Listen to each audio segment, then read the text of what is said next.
Welcome to Tough Conversations with David Wood, where play meets depth. We help teams and high-performing leaders like you to master your tough conversations so you succeed in your career and in your life.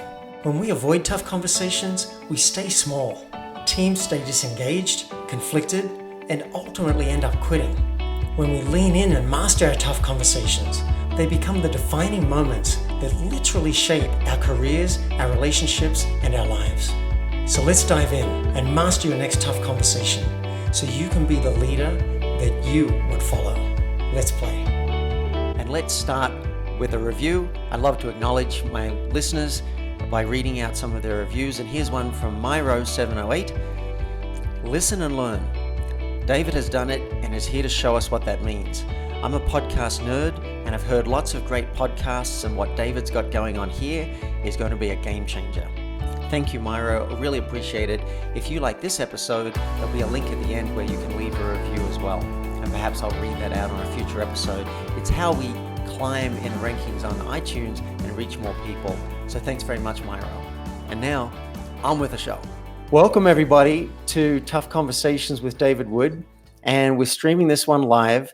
I'm joined with Matthew Mitchell, who was introduced to me by a friend, Martin Root, who said, you should check out this guy's provocative conversation series.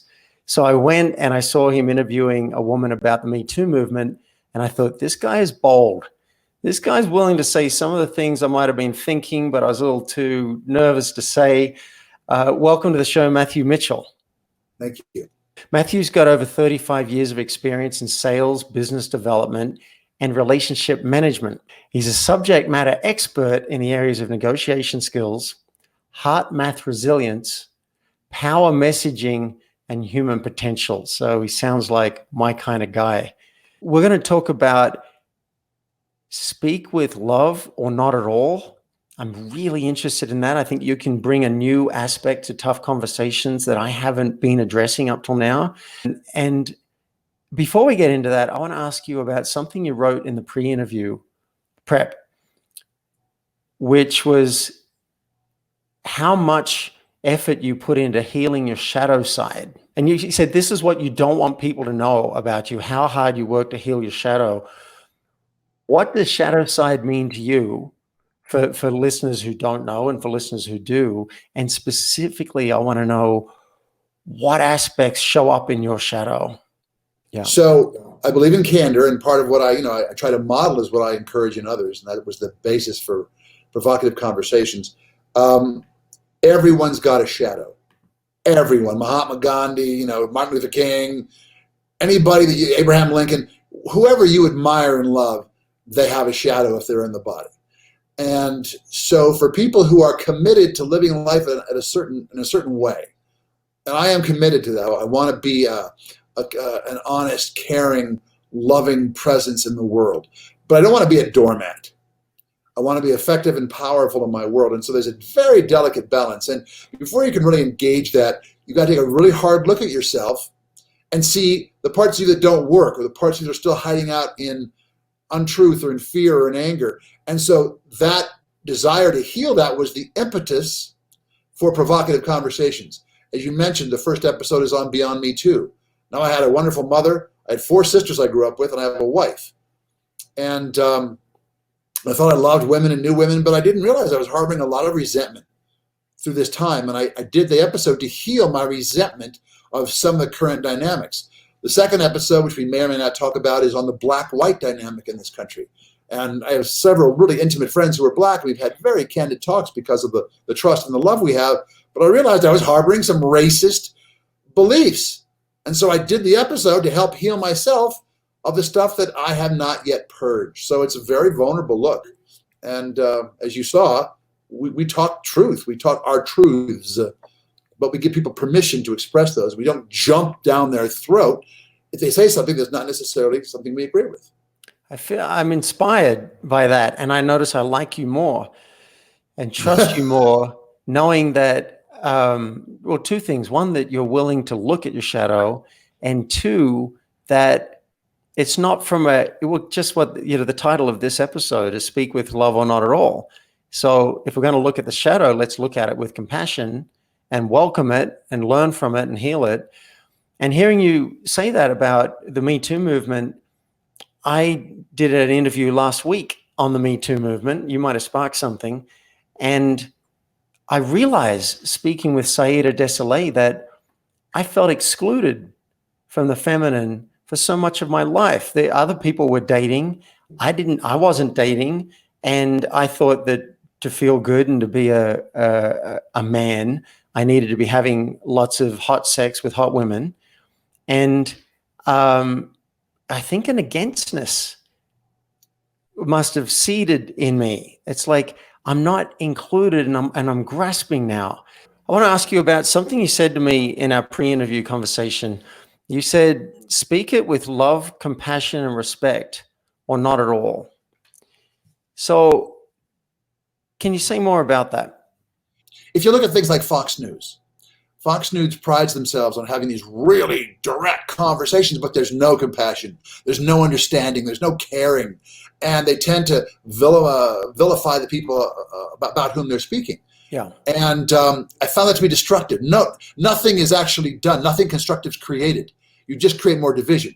So I say, let's have honest conversations, but we do it with respect and forbearing. And the reason this is because I have a teacher that I am very, very committed to, and who I think has given me enormous counsel over the years. And he said point blank, speak your truth. But if you can't speak it with love, best not to say anything at all. Because, we're responsible for our impact. I love this. I've been teaching tough conversations for quite some time. And I think what I've been doing is teaching the what. I've been teaching what to say and how to formulate it so that it's probably going to go well. But you bring up something really important, which is the how. Am I coming across? Is my frustration going to come through? Is my anger going to come through? Can I find the other person's innocence? Let's say somebody's, I just coached a client who's she's an executive client, but we work on the personal as well as at work. And her boyfriend borrows her bike lock, right? And doesn't give it back. She's got to go chasing it. So we had a great boundary conversation, and she had the conversation with him. She realized later she wasn't having the conversation with love because she had so much charge on it. She was frustrated. So that's what he was getting. How would you recommend someone handle that when they've got emotion, they've got charge? How do you access love, respect, and compassion? Well, that's a brilliant question. So let me be candid about it. First of all, it's totally okay to say, I am feeling so frustrated. I am feeling so angry right now. Keep it about yourself, okay? But what it's about is you committing to the knowledge that the person you're speaking to is divine at their core. There's something intrinsically valuable about them.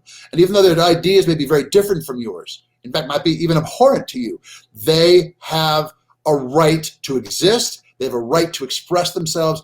And so you say, I'm feeling frustration. I'm feeling anger. Man, I know that you came into my life to teach me something. And maybe it's patience, and maybe it's forbearance, and maybe it's giving people, being more creative and thinking differently. You have gifts for me. And it's that attitude of what is the gift you have to teach me? What are we here to learn together? And you go that direction. So we may not end up agreeing. We may end up agreeing to disagree, but I'm not going to vilify you in the process. And I might say to you, Kenley, David, I don't think we have much more to talk about. We really shouldn't work together, or we shouldn't date, or we shouldn't, ally ourselves in this project. I mean, that's okay too, but I'm not going to say, go to hell, you miserable SOB. Let's say it's a politician that you don't like how their decision-making, what they stand for. I can say, I disagree with this politician's stand, his values, what he votes for, and I'm not going to support him. I'm actually going to go actively try to get him voted out of office, but I'm not going to vilify him, and I'm not going to hate him, and I'm not going to make him a bad person. We're different. And so it's about knowing where your lines are drawn. And when I do deal with him, if I deal with him directly, I'm going to do it with respect. I'm going to offer him respect even if he's not offering it to me. I'm going to model the behavior I want to inspire in him or her. So I know that I've come off a little strident in this interview, and it's an inevitable, thing when you're talking about these things. But that's not what I do as a normal rule. I try to always default to compassion and patience. Yeah, which is the title of this episode. If you can't speak with love, respect, compassion don't speak at all. So whatever your views, listeners, whether you agree with Matthew, whether you don't agree with Matthew, whatever your views, can you speak them with love, respect, and compassion? And if you can't, maybe hold on to it till you can. Matthew Mitchell, thanks for being on the show. Thank you, David. You've been listening to Tough Conversations with David Wood. Now it's action time. Mastering your tough conversations will have a major impact on your team, your company, and you as a high-performing executive or entrepreneur.